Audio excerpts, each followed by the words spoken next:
विधानसभा चुनाव नजदीक आते ही प्रधानमंत्री नरेंद्र मोदी ने चुनाव प्रचार के तेज कर दिया है। पीएम मोदी ने मध्य प्रदेश के सिवनी में चुनावी रैली को संबोधित किया और कांग्रेस पर जमकर निशाना साधा। और सिवनी में चुनावी रैली को संबोधित करते हुए प्रधानमंत्री मोदी के निशाने पर कमलनाथ और दिग्विजय सिंह रहे। पीएम मोदी ने बिना नाम लिए आरोप लगाया कि दोनों नेता अपने अपने बेटों को सेट करने में लगे हैं।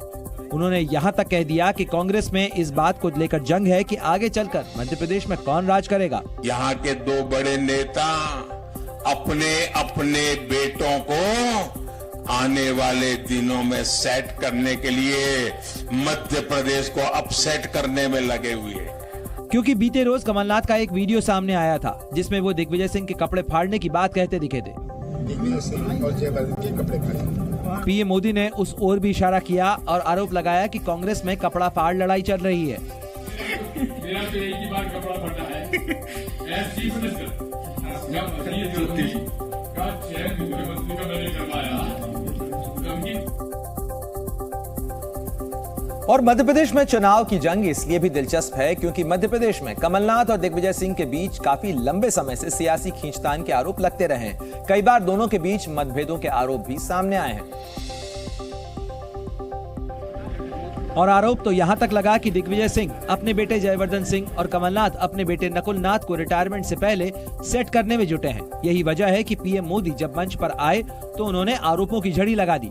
जिनको अपने बेटे बेटी की चिंता है वो कभी आपके बेटे बेटी के लिए सोचेंगे क्या?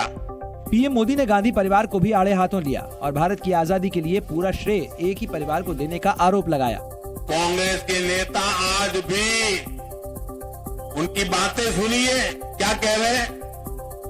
दादा दादी ये किया, नाना नानी ये किया और इसलिए हमें वोट दो क्योंकि वो हमारे दादा दादी थे। ऐसे में पीएम मोदी ने कह दिया कि जो लोग केवल अपना भला चाहते हैं ऐसे लोगों को मध्य प्रदेश की राजनीति से उखाड़ फेंकना चाहिए। सिवनी में जनसभा को संबोधित करने से पहले प्रधानमंत्री मोदी ने जैन संत विद्यासागर महाराज से मुलाकात की क्योंकि छत्तीसगढ़ समेत 5 राज्यों के विधानसभा चुनाव हैं और इस मुलाकात को सियासत से भी जोड़कर देखा जा रहा है। कुछ महीने पहले कर्नाटक में जैन संत नंदी महाराज के अपहरण के बाद बेरहमी से हत्या कर दी गई थी। इस घटना के बाद जैन समाज ने देश भर में विरोध जताया था और आरोपियों के खिलाफ कार्रवाई की मांग को लेकर जगह जगह प्रदर्शन भी हुए थे। अब जब 5 राज्यों में विधानसभा चुनाव हो रहे हैं इसलिए इस मुलाकात को चुनाव से जोड़कर भी देखा गया। प्रधानमंत्री नरेंद्र मोदी ने आचार्य विद्यासागर महाराज का आशीर्वाद लेने के बाद अपने सोशल मीडिया अकाउंट एक्स पर एक पोस्ट भी किया जिसमें उन्होंने लिखा, आचार्य विद्यासागर महाराज का आशीर्वाद लेकर धन्य महसूस कर रहा हूं। और इससे पहले प्रधानमंत्री नरेंद्र मोदी ने राजनांदगांव के प्रसिद्ध ब्रह्मलेश्वरी मंदिर में भी वहां गए और उन्होंने पूजा अर्चना की और देश की खुशहाली के लिए मंदिर में प्रार्थना की। और वहां से जो तस्वीरें सामने आई उसमें प्रधानमंत्री मोदी विधि विधान से मां बम्बलेश्वरी देवी की पूजा करते नजर आए। पीएम मोदी ने मंदिर की परिक्रमा की और फिर लोगों का हाथ जोड़कर अभिवादन भी किया। इस दौरान छत्तीसगढ़ के पूर्व मुख्यमंत्री रमन सिंह भी उनके साथ मौजूद रहे। क्योंकि रमन सिंह राजनांदगांव से ही आते हैं, वहीं से चुनाव मैदान में भी हैं, इसलिए पीएम मोदी कोई कसर नहीं छोड़ रहे। प्रधानमंत्री ने जहां जैन मंदिर जाकर जैन समुदाय को साधने की कोशिश की, वहीं मां बम्बलेश्वरी का आशीर्वाद लेकर रमन सिंह के पक्ष में माहौल बना दिया। छत्तीसगढ़ में प्रचार अभियान में यूपी के सीएम योगी आदित्यनाथ ने भी पूरी ताकत झोंक दी। पहले चरण की वोटिंग के चुनाव प्रचार के आखिरी दिन सीएम योगी ने सुकमा में रैली की और राम मंदिर का मुद्दा उठाते ही सीएम योगी आदित्यनाथ ने कांग्रेस पर आरोपों की झड़ी लगा दी। सीएम योगी आदित्यनाथ ने कहा कि कांग्रेस कभी नहीं चाहती थी अयोध्या में राम मंदिर बने। कांग्रेस तो नहीं चाहती थी कि अयोध्या में राम मंदिर बने। क्या कांग्रेस चाहती थी क्या? अगर कांग्रेस चाहती तो 1947 में, 48 में, 51 में, 52 में, 53 में, 54 में या उसके बाद भी लंबे समय तक उनकी सरकार रही, उन्होंने कभी अयोध्या में राम मंदिर का निर्माण नहीं करने दिया। और सिर्फ सुकमा में रैली ही नहीं, सीएम योगी आदित्यनाथ ने राजनांदगांव में एक रोड शो भी किया और रमन सिंह के लिए वोट मांगे।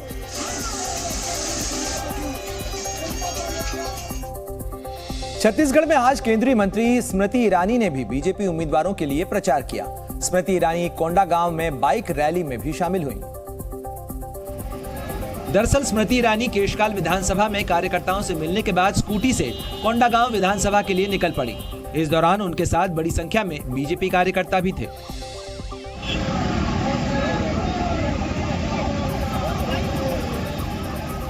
बताया जा रहा है कि बीजेपी ने रोड शो के लिए खुली गाड़ी तैयार की थी, लेकिन स्मृति ईरानी स्कूटी पर सवार हो गई। वो राष्ट्रीय राजमार्ग पर खुद ही स्कूटी चलाकर कोंडागांव की आम सभा के लिए निकली। स्मृति ने करीब 20 किलोमीटर तक स्कूटी चलाई। इससे पहले बस्तर में प्रचार के दौरान स्मृति एक कार्यकर्ता के घर पहुंच गईं।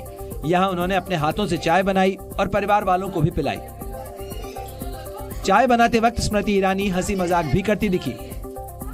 कम शक्कर कम दूध, कम दूध कम शक्कर कम चाय। हम सब बुढ़ा रहे हैं तो कम। छत्तीसगढ़ में पहले दौर का चुनाव प्रचार आज शाम थम गया। पहले दौर में बस्तर संभाग की 12 और राजनांदगांव लोकसभा क्षेत्र की 8 विधानसभा सीटों पर मंगलवार को मतदान होगा।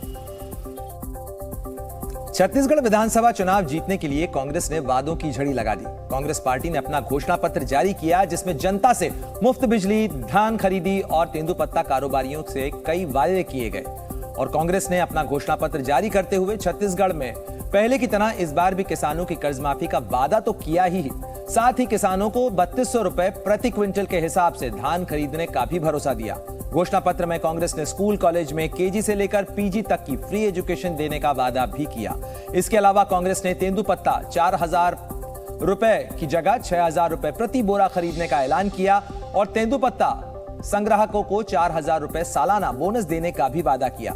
वहीं कांग्रेस ने सत्ता में आने पर छत्तीसगढ़ में 200 यूनिट फ्री बिजली देने का भी वादा किया। कांग्रेस ने बिहार की तर्ज पर छत्तीसगढ़ में जाति जनगणना कराने का भरोसा दिया। साथ ही मैतारी न्याय योजना के तहत सभी वर्ग की महिलाओं को प्रति सिलेंडर 500 रुपए की सब्सिडी देने का भी वादा किया। सीएम भूपेश बघेल ने इसे भरोसे का घोषणा पत्र बताया। छत्तीसगढ़ के मुख्यमंत्री भूपेश बघेल ने कहा कि 2018 में हमने 36 वादे किए थे, जिनमें से 98% वादे पूरे किए जा चुके हैं। सीएम भूपेश ने ऐलान किया कि अगर दोबारा सरकार बनी तो वो पिछली बार की तरह इस बार भी किसानों का कर्ज माफ कर देंगे। भरोसा बरकरार, फिर से कांग्रेस सरकार, वादा है फिर निभाएंगे। तो पहली बार इसमें से गारंटी के रूप में हमारे नेता राहुल जी, खड़गे जी, प्रियंका जी, शैलजा जी ने गारंटी के रूप में दी है। तो 20 क्विंटल धान खरीदी की शुरुआत तो हम लोगों ने पहले कर दिया, 1 नवंबर से शुरू हो चुका है। दूसरा, इस बार भी किसानों का कर्ज माफ होगा। महादेव बेटिंग ऐप घोटाले की जांच और खुलासे के बीच शुभम सोनी नाम का एक शख्स सामने आया और इस शख्स ने वीडियो जारी करके दावा किया कि दरअसल वो ही महादेव ऐप का असली मालिक है और उसने छत्तीसगढ़ के मुख्यमंत्री भूपेश बघेल से मुलाकात की थी। जैसा कि मेरा मीटिंग हुआ था सीएम साहब से, तो उन्होंने बोला था कि दुबई जाओ, अपना काम बढ़ाओ और वहाँ मीटिंग करो जाके। तो मैं गया और मीटिंग भी हुआ मेरा कई लोगों से। तो 2 लोग के साथ मेरा यहाँ बिजनेस भी सेट हो गया और अच्छा खासा काम भी बढ़ने लगा। शुभम ने दावा किया कि सौरभ और रवि उप्पल नहीं, बल्कि उसने ही महादेव ऐप को खड़ा किया। शुभम के दावों में कितनी सच्चाई है, ये ईडी की जांच से ही साफ हो पाएगा। लेकिन बीजेपी ने इस खुलासे के बाद एक बार फिर भूपेश बघेल और कांग्रेस को घेरा। भ्रष्टाचार के मामले में नए तरीके इजाद करने हो या नए आयाम खड़े करने हो, उनकी बराबरी कोई नहीं कर सकता। उन्होंने ही अपना प्रीवियस रिकॉर्ड ध्वस्त करते हुए, पूर्व कीर्तिमान को ध्वस्त करते हुए अब जुए में भ्रष्टाचार का एक नया कीर्तिमान दिखा दिया है। बीजेपी प्रवक्ता ने आरोप लगाया कि छत्तीसगढ़ सरकार ने जन कल्याण की जगह जुए पर ध्यान दिया और 7 समंदर पार जुए का सामान पहुंचा दिया। मध्य प्रदेश में विधानसभा चुनाव से पहले अखिलेश यादव ने भी कांग्रेस की मुश्किलें बढ़ा दी हैं। अखिलेश यादव ने मध्य प्रदेश के टीकमगढ़ में जनता से कांग्रेस को वोट नहीं देने की अपील की। और अखिलेश यादव की नाराजगी इसलिए भी दिखी क्योंकि मध्य प्रदेश में पहले समाजवादी पार्टी और कांग्रेस के बीच गठबंधन होने की बातें कही गई थी। दोनों पार्टियों के बीच गठबंधन को लेकर कई दौर की बैठक भी हुई, लेकिन ऐन मौके पर कांग्रेस ने अपने हाथ पीछे खींच लिए और समाजवादी पार्टी के साथ गठबंधन करने से इनकार कर दिया। इसलिए अखिलेश यादव जब समाजवादी पार्टी के प्रत्याशी आर बंसल के समर्थन में चुनाव प्रचार करने टीकमगढ़ पहुंचे तो उन्होंने लोगों से कांग्रेस को वोट न देने की अपील कर डाली। कांग्रेस को भी वोट मत देना, बहुत चालू पार्टी है कांग्रेस। अखिलेश यादव ने कांग्रेस से सावधान रहने को कहा, साथ ही ये भी आरोप लगाया कि कांग्रेस किसी को भी धोखा दे सकती है। अखिलेश यादव के रुख के बाद एनडीए को हराने के लिए बनाए गए विपक्षी गठबंधन में दरार की खबरें आने लगी। ऐसा इसलिए भी क्योंकि अखिलेश यादव मध्य प्रदेश में कांग्रेस का खुलकर विरोध करते नजर आए और कांग्रेस को धोखेबाज पार्टी बताया। इसलिए कयास लगाए जा रहे हैं कि लोकसभा चुनाव में समाजवादी पार्टी बीजेपी के खिलाफ कांग्रेस और इंडिया गठबंधन का साथ नहीं देगी। हालांकि अखिलेश यादव ने साफ किया कि उनकी किसी से कोई नाराजगी नहीं है, लेकिन हम कभी लड़ाई में किसी को पीछे नहीं छोड़ना चाहते, क्योंकि बड़ी लड़ाई में हमारा साथ पीडीए देगा। इससे पहले जब अखिलेश यादव और यूपी कांग्रेस अध्यक्ष अजय राय के बीच नोकझोंक हुई थी तो अखिलेश ने साफ ऐलान किया था कि वो यूपी में भी वैसा ही व्यवहार करेंगे जैसा मध्य प्रदेश में कांग्रेस ने उनके साथ किया है। केंद्रीय मंत्री अनुराग ठाकुर ने मध्य प्रदेश में चुनाव प्रचार के दौरान कांग्रेस पर जमकर वार किया। उन्होंने भ्रष्टाचार के मुद्दे पर कांग्रेस को जमकर घेरा और उन्होंने कहा कि बीजेपी सामूहिक नेतृत्व के आधार पर चुनाव लड़ रही है और मुख्यमंत्री के नाम का फैसला चुनाव के बाद होगा। हमारे नेता एक कार्यकर्ता के रूप में काम करते हैं। किसी भी राज्य में हम कोई पद के लिए नहीं भागता, सब सेवा भाव के साथ काम कर रहे हैं। जी मीडिया से खास बातचीत में अनुराग ठाकुर ने कांग्रेस पर झूठे दावे और झूठे वादे करने का आरोप लगाया। ये देश भर में झूठी गारंटियां देते हैं, गारंटी भी फेल, कांग्रेस भी फेल। उन्होंने महादेव ऐप मामले के सहारे छत्तीसगढ़ के सीएम भूपेश बघेल को भी घेरा। अब सट्टे वालों से सत्ता का रास्ता खोजते हैं और मेरा निशाना बिल्कुल ठीक था, भूपे करो। और पेमेंट का सामने आ गया, भूपे किसने किया है? महादेव ऐप वाले ने क्यों पेमेंट की? 508 करोड़ रुपया। सामने आके बोले कि नहीं लिया है भूपेश बघेल। अनुराग ठाकुर ने आरोप लगाया कि कांग्रेस हाईकमान ने छत्तीसगढ़ को एटीएम बना लिया था और राज्य को खोखला कर दिया गया। उत्तराखंड के दौरे पर पहुंचे कांग्रेस नेता राहुल गांधी ने केदारनाथ धाम में पूजा की। जॉली ग्रांट एयरपोर्ट पर उतरने के बाद राहुल गांधी हेलीकॉप्टर के जरिए सीधे केदारनाथ पहुंचे। इस दौरान केदारनाथ धाम में पुरोहित समाज ने उनका स्वागत किया। राहुल गांधी ने केदारनाथ धाम में पूजा की और इसके बाद उन्होंने पुरोहितों से मुलाकात कर उनका हाल जाना। अपनी यात्रा के दौरान राहुल ने दुकानदारों से भी बातचीत की। राहुल अगले 2 दिन केदारनाथ धाम में ही रुकेंगे।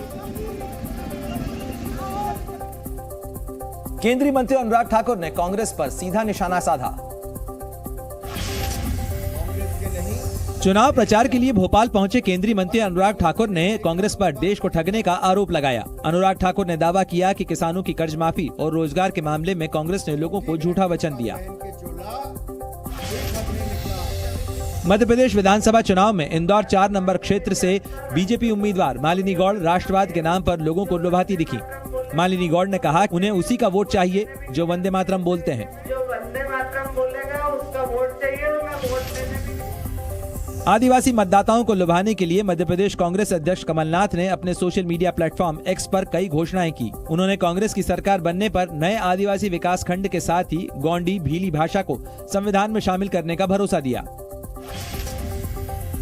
राजस्थान विधानसभा चुनाव के लिए बीजेपी ने 15 उम्मीदवारों वाली 5वीं लिस्ट जारी की। पार्टी ने अमित चौधरी को हनुमानगढ़ से टिकट दिया तो राधेश्याम बैरवा को 12 के अटरू सीट से उम्मीदवार बनाया। मध्य प्रदेश में चुनावी मुद्दों को टटोलते हुए जी न्यूज की टीम ग्वालियर पहुंची। वीरांगना रानी लक्ष्मीबाई की वीरता के किस्सों को समेटे इस शहर में ही बहती है स्वर्णरेखा नदी भी। इस नदी के किनारे ही रानी लक्ष्मीबाई को वीरगति प्राप्त हुई थी। लेकिन अफसोस की बात यह है कि स्वर्णरेखा आज खुद अपना अस्तित्व लगभग खो चुकी है। स्वर्णरेखा नाम सुनकर ऐसा लगता है कि नदी वाकई में चमकदार रही होगी, लेकिन ग्वालियर में बहती स्वर्णरेखा नदी का मौजूदा स्वरूप इस भ्रम को तोड़ देता है। आज नदी की ये जो तस्वीरें आप देख रहे हैं, ये सालों की अनदेखी के चलते हैं। प्रशासन और सरकार की लापरवाही ने इस नदी को नाले में तब्दील कर दिया। ऐसा नहीं है कि ग्वालियर शहर से होकर बहने वाली स्वर्णरेखा नदी हमेशा ही ऐसी थी। ये हिस्सा जो आप देख रहे हैं, जहां काला गंदा बदबूदार पानी इस समय भरा हुआ है, इस हिस्से में कुछ समय पहले बोटिंग करवाई जाती थी। जी हाँ, तस्वीरों को देखकर ये नहीं लगता, लेकिन असलियत यही है। नदी किनारे बसे लोगों का कहना है कि नदी की सफाई होनी चाहिए, क्योंकि स्वर्णरेखा नदी इस कदर मैली हो चुकी है कि अब उससे बदबू तक आने लगी है। पहले जो बोटिंग होती थी, साफ सफाई का ध्यान रखा जाता था, इतनी बदबू नहीं आती थी जितनी अभी आ रही है। ग्वालियर के इतिहास में स्वर्णरेखा नदी से जुड़ी कई गौरवशाली कहानियां हैं, लेकिन आज ग्वालियर का गौरवशाली अतीत दम तोड़ती नदी के साथ दम तोड़ता नजर आ रहा है। भारत जहां नदियों को पूजा जाता हो, वहां एक नदी की तुलना किसी नाले से करना शर्मनाक तो है ही, लेकिन इससे भी ज्यादा शर्म की बात यह है कि इसके कायाकल्प के नाम पर हर साल करोड़ों रुपए बजट में बहाए जाते रहे। लेकिन तमाम कोशिश के बाद भी स्वर्णरेखा नदी की हालत बदतर होती गई। हालांकि ग्वालियर से बीजेपी सांसद विवेक नारायण शेजवलकर का दावा है कि बीजेपी सरकार में नदियां साफ हुई हैं। नगर निगम ने उस पर काम किया है, फिर जल संसाधन विभाग ने उस पर काम किया है। उसका परिणाम ये हुआ है कि इसके पहले जो वहाँ एक तरह से गंदगी रहती थी, अब मेरे ख्याल से वो 30% भी नहीं बची है।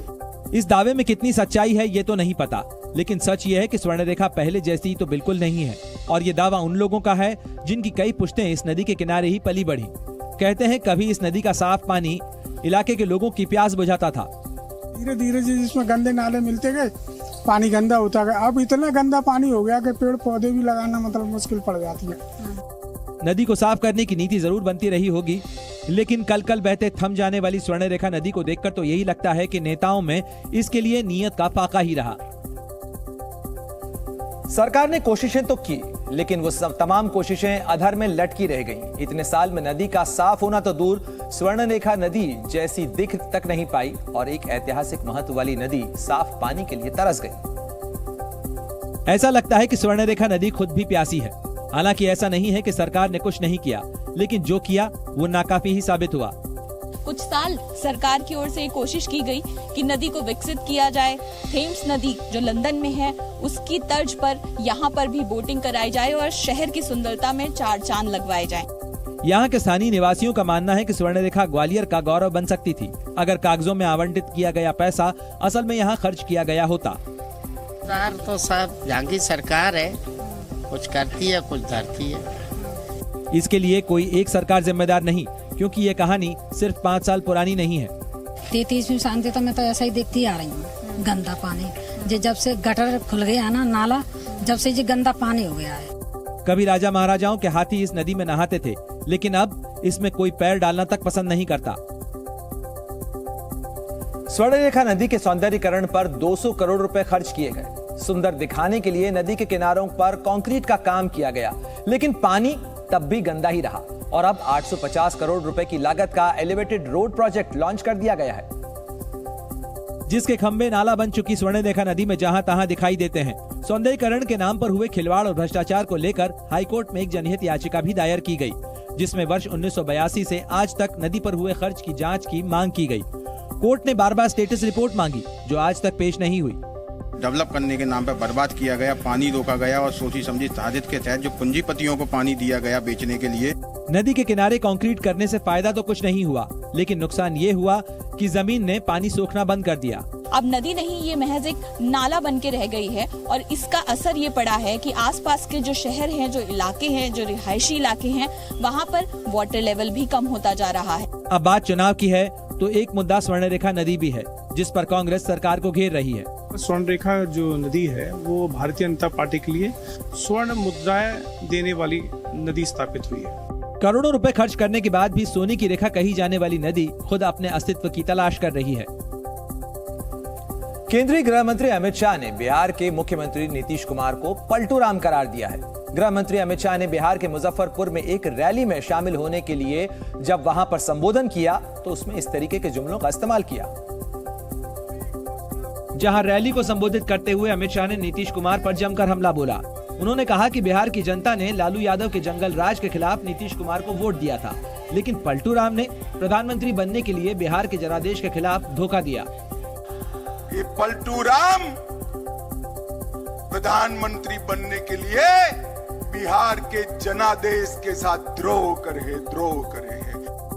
इतना ही नहीं, अमित शाह ने विपक्षी गठबंधन INDIA के बहाने भी नीतीश को घेरा। उन्होंने कहा कि नीतीश कुमार प्रधानमंत्री बनना चाहते हैं, लेकिन विपक्षी गठबंधन में शामिल किसी भी पार्टी ने उन्हें संयोजक तक नहीं बनाया। जहां एक तरफ मुजफ्फरपुर की रैली में गृह मंत्री अमित शाह नीतीश कुमार पर जमकर बरसे, तो वहीं आरजेडी के एक पोस्टर ने मुख्यमंत्री नीतीश कुमार की टेंशन बढ़ा दी है। क्योंकि पटना में तेजस्वी यादव के घर के बाहर लगाए गए इस पोस्टर में उन्हें भावी मुख्यमंत्री के तौर पर दिखाया गया। इसी महीने की 9 तारीख को तेजस्वी यादव का जन्मदिन है। जन्मदिन की बधाई देने के लिए कार्यकर्ताओं ने ये पोस्टर लगाया, जिसमें उन्हें बिहार का भावी मुख्यमंत्री बता दिया। खबर है कि आरजेडी के इस पोस्टर ने एक बार फिर नीतीश कुमार की टेंशन बढ़ा दी है। हालांकि ये पहला मौका नहीं है जब आरजेडी के कार्यकर्ताओं ने तेजस्वी यादव को भावी मुख्यमंत्री बताया हो। इससे पहले भी सत्ता में आने के बाद आरजेडी के कई नेता इशारों में तेजस्वी को सीएम बनाने की मांग उठा चुके हैं। इंडिया गठबंधन को लेकर कांग्रेस नेता जयराम रमेश ने बड़ा बयान दिया है। इंडिया गठबंधन में दरार की खबरों के बीच कांग्रेस नेता जयराम रमेश ने दावा किया कि 5 राज्यों के विधानसभा चुनाव के बाद इंडिया गठबंधन की बैठक होगी और गठबंधन को मजबूत करने पर जोर दिया जाएगा। मध्य प्रदेश के नारायणपुर जिले के बीजेपी उपाध्यक्ष रतन दुबे के अंतिम संस्कार में शामिल हुए बीजेपी प्रत्याशी केदार कश्यप ने रतन दुबे की मौत को टारगेट किलिंग बताते हुए जांच की मांग की। राजस्थान चुनाव के लिए बीजेपी की 5वीं लिस्ट में नीरजा अशोक शर्मा को टिकट मिलने पर कार्यकर्ताओं ने जश्न मनाया। ढोल नगाड़ों की धुन पर नाच रहे कार्यकर्ताओं ने आतिशबाजी भी की। राजस्थान में 25 नवंबर को होने वाले मतदान से पहले पुलिस महकमा भी अलर्ट पर है। दौसा में पुलिस कर्मियों ने gas gun, 12 bore pump action gun और वज्र वाहन हैंडलिंग अभ्यास के साथ साथ फायरिंग प्रैक्टिस भी की। बढ़ते प्रदूषण को काबू पाने में अब तक नाकाम रही दिल्ली सरकार ने सभी प्राइमरी स्कूलों को 10 नवंबर तक बंद किया था। इसके साथ ही 6ठी से 12वीं क्लास के लिए भी ऑनलाइन पढ़ाई का विकल्प दिया गया है, जिससे स्कूली बच्चों को प्रदूषण से होने वाली गंभीर बीमारियों से बचाया जा सके। लेकिन हालात ये हैं कि जो लोग बाहर निकले उन्हें इस जहरीली हवा का सामना करना पड़ रहा है। सुबह के समय इंडिया गेट के पूरे इलाके में प्रदूषण की धुंध दिखाई दी। पॉल्यूशन लेवल काफ़ी ज़्यादा बढ़ा हुआ है, लोगों को दिक्कतों का सामना करना पड़ रहा है। सांस लेने में दिक्कत के साथ साथ गले में खराश होना, यह भी एक सबसे बड़ी दिक्कत हो रही है। दिल्ली और गुरुग्राम के इलाकों में प्रदूषण की मार नजर आई। इस खराब हवा में दिल्ली के लोग, एनसीआर के लोग सांस लेने को मजबूर हैं और अभी जिस तरीके से लगातार AQI का स्तर बहुत खराब श्रेणी में जा रहा है, कहीं ना कहीं दिल्ली के लोगों के लिए बहुत मुश्किल खड़ी हो रही है। लोगों को इस बात की चिंता है कि अगर प्रदूषण बढ़ा तो बीमारियां और बढ़ेंगी। बढ़ते प्रदूषण को देखते हुए एयर क्वालिटी मैनेजमेंट कमीशन ने राजधानी में ग्रैप 4 का नियम लागू कर दिया है, जिसके बाद आवश्यक सामान ले जाने वाली गाड़ियों को छोड़कर बाकी सभी ट्रकों की दिल्ली में एंट्री पर रोक रहेगी। इस बीच कई इलाकों में पानी का छिड़काव भी किया गया और इस काम में दमकल विभाग की टीमें भी दिल्ली सरकार की तरफ से लगाई गई दूसरी टीमों का साथ देती नजर आईं, जिन्होंने सड़क के किनारे लगे पेड़ों पर पानी की बौछार की। इस दौरान भी वहां हर तरफ धुंध नजर आई, लिहाजा पेड़ों के साथ साथ आसपास के इलाकों में भी पानी की बौछार कर प्रदूषण को कम करने की कोशिश की गई। दिल्ली के मुख्य इलाकों में निकली इन सरकारी गाड़ियों ने रास्तों पर पानी की बौछार कर वहां फैले प्रदूषण की धुंध को कम करने की कोशिश की। वहीं आंकड़ों की बात की जाए, इस समय दिल्ली दुनिया के सबसे प्रदूषित शहरों में शामिल है। दिल्ली में दिन के समय भी प्रदूषण की भारी धुंध नजर आई। कई इलाके तो ऐसे दिखे जहां विजिबिलिटी काफी कम थी, जिससे लोगों को गाड़ी चलाने में मुश्किलों का सामना करना पड़ा। राजधानी दिल्ली में जहरीली हुई हवा का सामना कर रहे लोगों को सांस लेने में तकलीफ तो हो ही रही है, साथ ही देखने में भी कठिनाई का सामना करना पड़ रहा है, जिसकी वजह से अब उनके अंदर बढ़ते प्रदूषण को लेकर गुस्सा साफ नजर आने लगा है। और यही वजह रही कि गैस चैम्बर बनी दिल्ली के लोगों ने केंद्र और केजरीवाल सरकार को नसीहत दे दी। केजरीवाल जी से भी और प्रधानमंत्री मोदी जी से भी मैं ये मांग करता हूँ कि जो ये स्थिति बनी हुई, जो गैस चैम्बर बना हुआ है ये दिल्ली, ये दोषारोपण का वक्त नहीं है कि आप कह रहे हो पंजाब से पराली जल रही है, वो कह रहे हैं हरियाणा से जल रही है। इस तरीके की जब भी स्थिति हो सबको मिलजुल के काम करना चाहिए। वहीं कुछ लोगों ने प्रदूषण के लिए सरकार के साथ साथ आम लोगों को भी जिम्मेदार माना।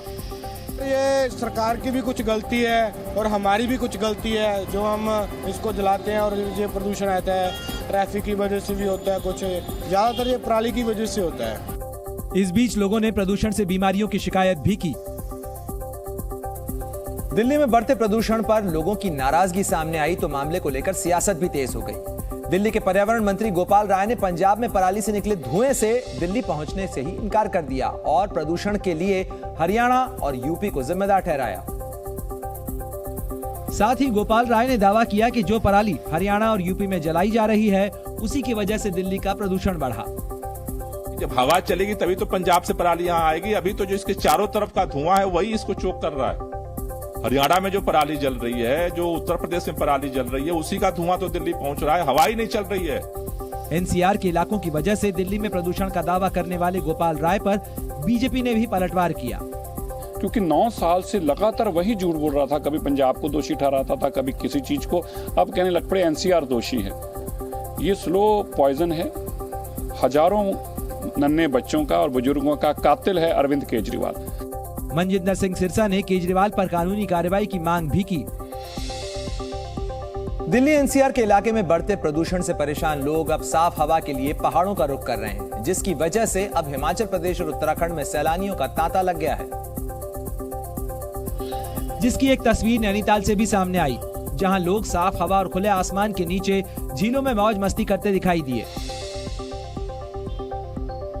इस दौरान कई लोगों ने नावों पर बैठकर घूमने का आनंद भी लिया। दिल्ली की तो हालत बहुत खराब है पोल्यूशन से। वहाँ तो सांस लेने में भी बड़ी दिक्कत आती है। यहाँ हमें बहुत फ्रीली फील हो रहा है, बहुत एंजॉय भी कर रहे हैं हम। मौसम बहुत अच्छा है, पोल्यूशन भी कम है, बहुत अच्छा लग रहा है यहाँ पे। उधर हिमाचल प्रदेश के धर्मशाला में भी लोग खुले मौसम और साफ हवा का आनंद लेते दिखाई दिए। और थोड़ा सा ये पोल्यूशन ज़्यादा हो रहा था, वहाँ दिक्कतें होती, सांस लेने में भी दिक्कत है। तो हम सोचे थोड़ा सा चेंज किया जाए, थोड़ा सा ऐसी जगह जाया जाए, थोड़ा सा पोल्यूशन से बचने के लिए थोड़ा टाइम पहाड़ी एरिया में जाया जाए। प्रदूषण की मार से बेहाल कई लोग हिमाचल प्रदेश के मंडी में भी पहुंचे, जहां हर तरफ खुला आसमान और बेहतरीन मौसम नजर आया।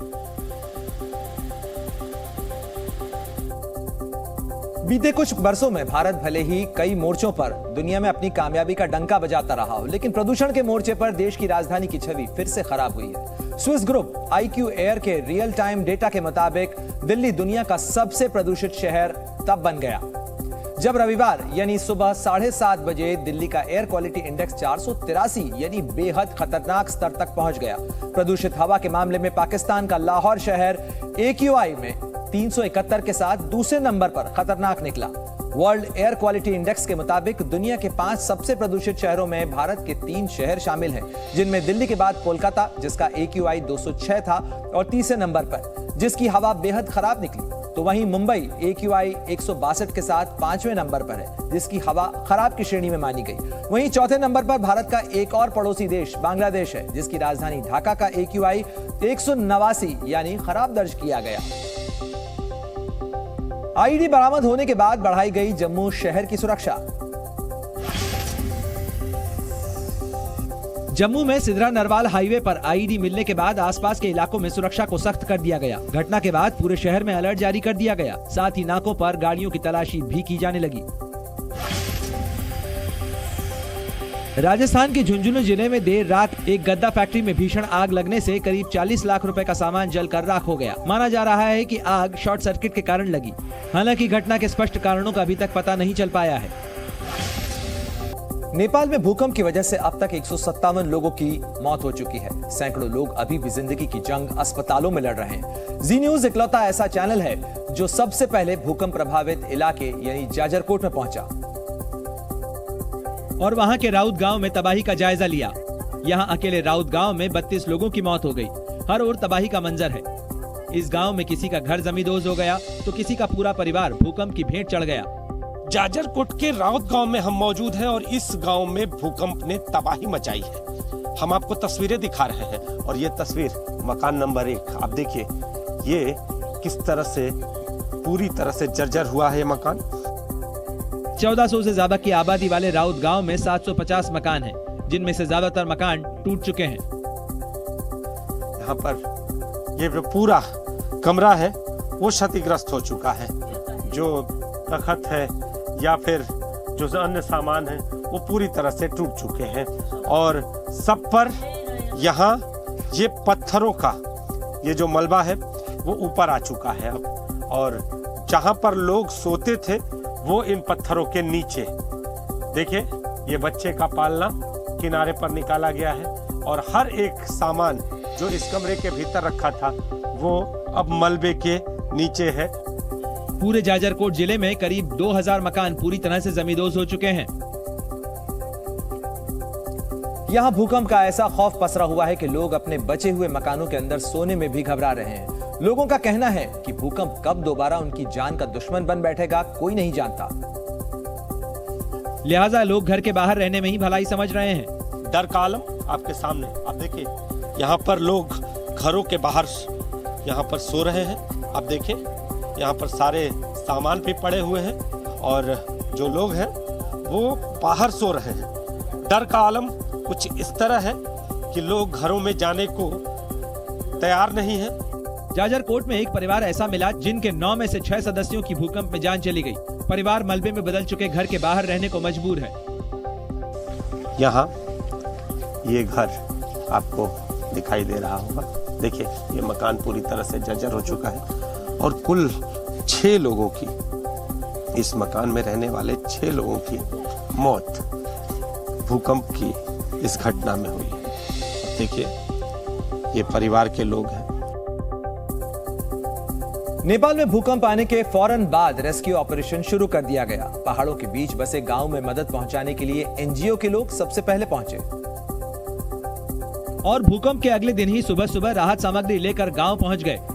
जाजरकोट के राउत गांव में लोगों की रात डर के साए में बीती और सुबह सवेरे ये राहत सामग्री बांटने के लिए लोग पहुंचे हुए हैं। और जो राहत की सामग्री है, जो ग्रामीण है, उनके बीच बांटते हुए नजर आ रहे हैं। आप देखिए जरूरत के ये सामान। तो कहाँ से आए आप लोग? हम सुर्खेत जिला से आए, मेरी गंगा नगर पालिका, लायंस क्लब ऑफ चिंचू। क्या सामान लेके आए? हमारे पास चावल है, दाल है, चौचौ है, तेल है, पानी है, कपड़ा लगाने के लिए कपड़ा है, कंबल है, चप्पल जूता सब हम चाहिए। लोगों की एक ही मांग है, सरकार उनके टूटे मकान बनवाने में मदद करे और तब तक उनके लिए राहत शिविर लगाए जाएं। आईफोन बनाने वाली कंपनी एप्पल का तिमाही नतीजा आ गया, जिसमें भारत से उसके लिए हौसला बढ़ाने वाली खबर आई है। कंपनी के मुताबिक सितंबर की तिमाही में कंपनी का प्रदर्शन उम्मीदों से काफी बेहतर रहा है।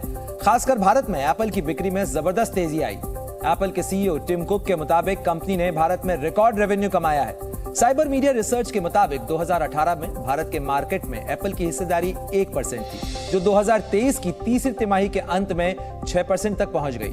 हालांकि एप्पल ने भारत में अब तक अपने केवल 2 स्टोर खोले हैं और भारत के स्मार्टफोन मार्केट में एप्पल की हिस्सेदारी लगातार बढ़ रही है।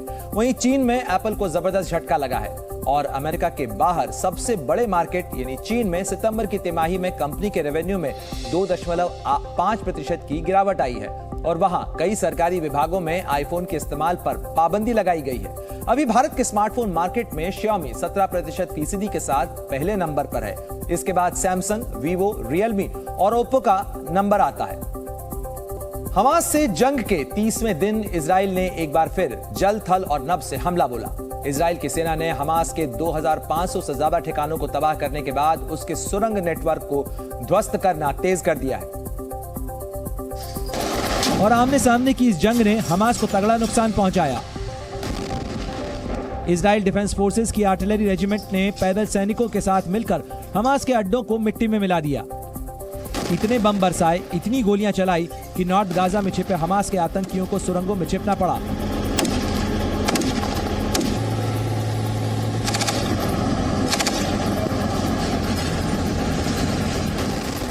हालांकि सुरंगों में छिपकर भी वो अपनी जान नहीं बचा पाए। इजरायली वायुसेना ने स्पंज बमों से इन सुरंगों को तबाह कर दिया।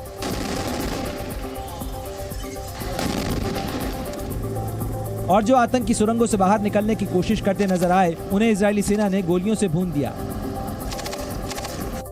क्या दिन क्या रात, इजराइल की एयर स्ट्राइक और ग्राउंड ऑपरेशन से गाजा धुआं धुआं नजर आया। आसमान में बारूद और आग का गुबार नजर आया। इजराइल अब युद्ध के अगले चरण की तरफ बढ़ता हुआ नजर आ रहा है। इजरायली सेना धीरे धीरे नॉर्थ गाजा के अंदरूनी इलाकों में दाखिल होती जा रही है, जबकि इजरायली वायुसेना और थल सेना को कवर फायर लगातार मिल रहा है। जबकि पूरी प्लानिंग के साथ शुरू किए गए युद्ध के इस अगले चरण को अपने अंजाम तक पहुंचाने के लिए इजराइल के आर्मी चीफ भी मैदान जंग में नजर आए। उन्होंने गाजा पट्टी इलाके में मौजूद सैनिकों से मुलाकात की और उनका हौसला बढ़ाया। כולם חזקו את הרוח, אני יודע שהיא מאוד מאוד חזקה, מאוד מאוד גאה באנשים, גאה בכם, תעבירו את זה, נדבר, נתעדכן, כל הכבוד। इजरायली आर्मी चीफ के गाजा बॉर्डर के दौरे के चंद घंटों बाद सेना ने हमास के ठिकानों पर जबरदस्त बमबारी की। रात के वक्त इजराइल के फाइटर जेट्स ने गाजा में हमास के अड्डों पर इतने बम बरसाए कि आसमान में आग और हवा में बारूद की गंध फैल गई। इजराइल की फौज ने हमास के साथ साथ लेबनान के चरमपंथी गुट हिजबुल्लाह को भी टारगेट किया, जो 7 अक्टूबर के बाद से ही आतंकी संगठन हमास के साथ मिलकर इजराइल के शहरों पर बमबारी कर रहा है। लिहाजा हिजबुल्लाह को सबक सिखाने के लिए इजराइल की सेना ने लेबनान स्थित उसके ठिकानों पर एयर स्ट्राइक की और कईयों को जमींदोज कर दिया।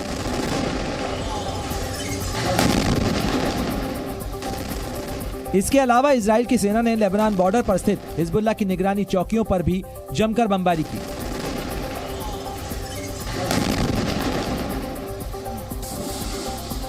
इजरायली युद्ध कैबिनेट ने कहा कि बंधकों की रिहाई तक हमास और हिजबुल्लाह के खिलाफ हमले जारी रहेंगे, जबकि हिजबुल्लाह ने इशारा किया कि वो इजराइल हमास जंग से दूरी बना लेगा।